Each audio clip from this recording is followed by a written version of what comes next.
What's up, internet? My name is Captain African, and today we're talking about why we buying Stellar Blade. Stellar Blade is an action-adventure game releasing for the PS5. I am a simple man. I see baddies with swords slaying monsters, I buy. I personally think this game is worth picking up day one. Here's why.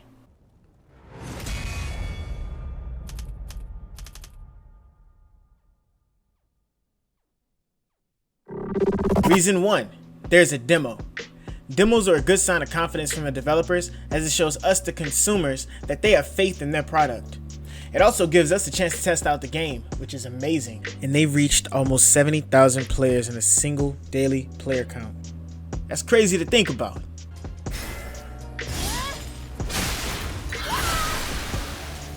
The list of games that's been coming out recently that has had demos has been astounding. And honestly, I'm loving it. So let's think about it, right? We have Grand Blue Fantasy Relink. That game was fire. I'm gonna have to do a video on that one as well. We have Wulong Fallen Dynasty. I remember playing the hell out of that one too. Played the demo, and then the demo progress moved you right into the game. So I played that, and then I was like, oh, well, I want the game.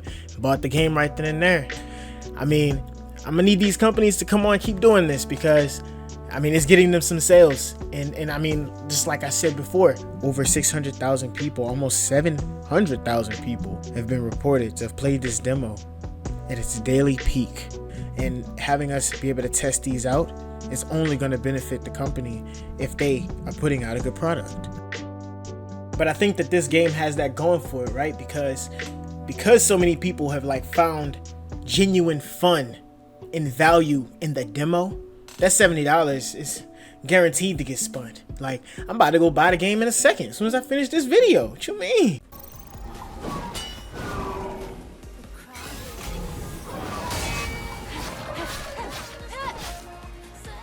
Reason 2. The combat is smooth and fun.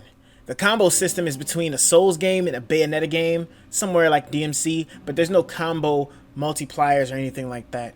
The parry system is decent. I would compare it to Lies of P, where it's not as deep as Sekiro or Rise of Ronin, but you do have to time your parries correctly, and it's very rewarding when you do.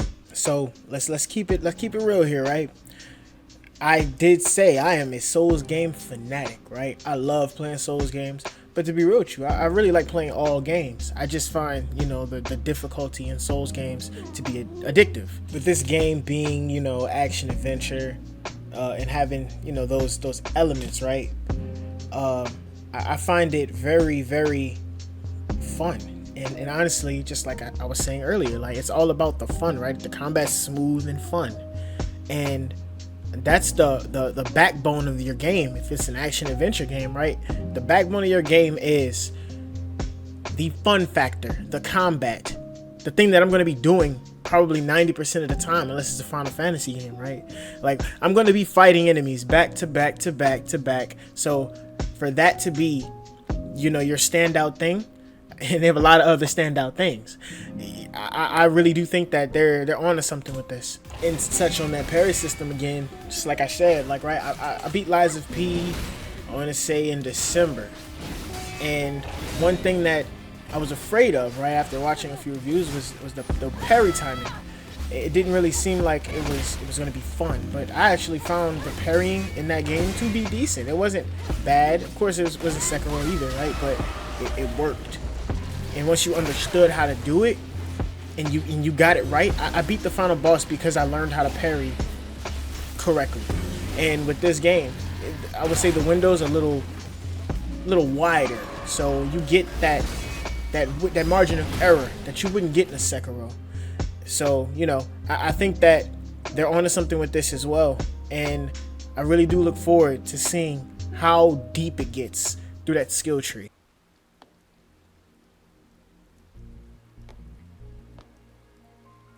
So this must be Eidos 7. Yes. This was the final battlefield of civilization.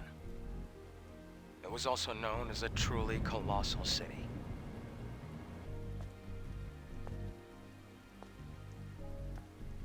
Something is falling from the sky. Reason number 3, the art style and story.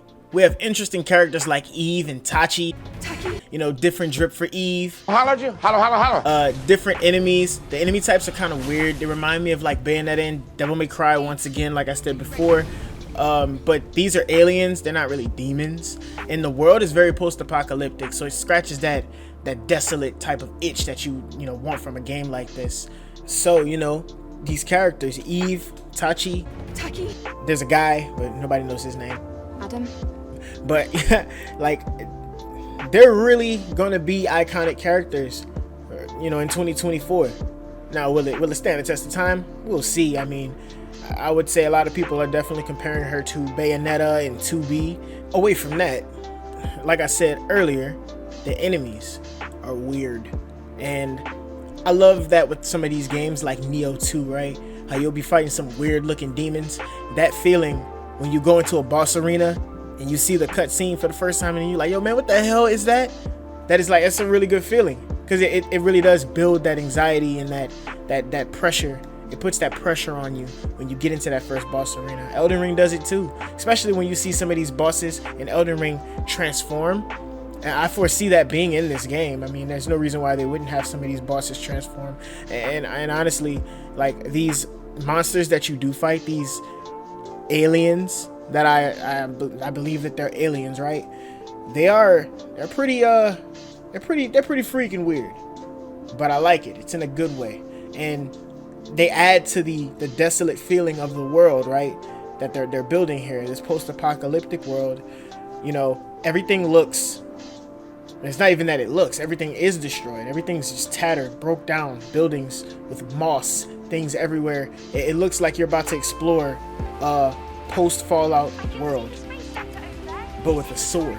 I did also see some gameplay with firearms, so I also look forward to that. Genuinely, this art style is just amazing in this game. Like, aside from the characters, that is, like I said, the first thing that you see when you look at this game, there's a lot more to this game than just beautiful women. And reason 4, the skill tree looks promising. There's 5 detailed skill trees. 3 of them are open in the demo. I only played enough of the demo to really feel what I would be able to kind of do, but I'm sure there's a lot more that can be done in there.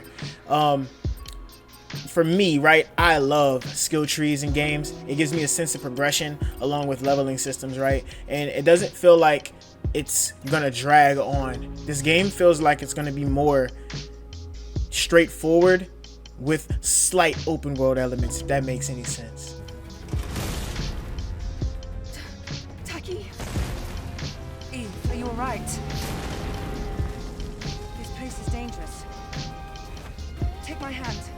Stellar Blade releases on April 26th for the PlayStation 5 at the price point of $70. I look forward to playing this game for its assets and its plot.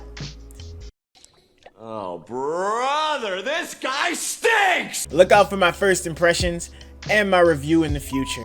Are you picking up Stellar Blade? Let me know in the comments section. Let's have a conversation about it. For now, like, share, subscribe, stay tuned. Captain out.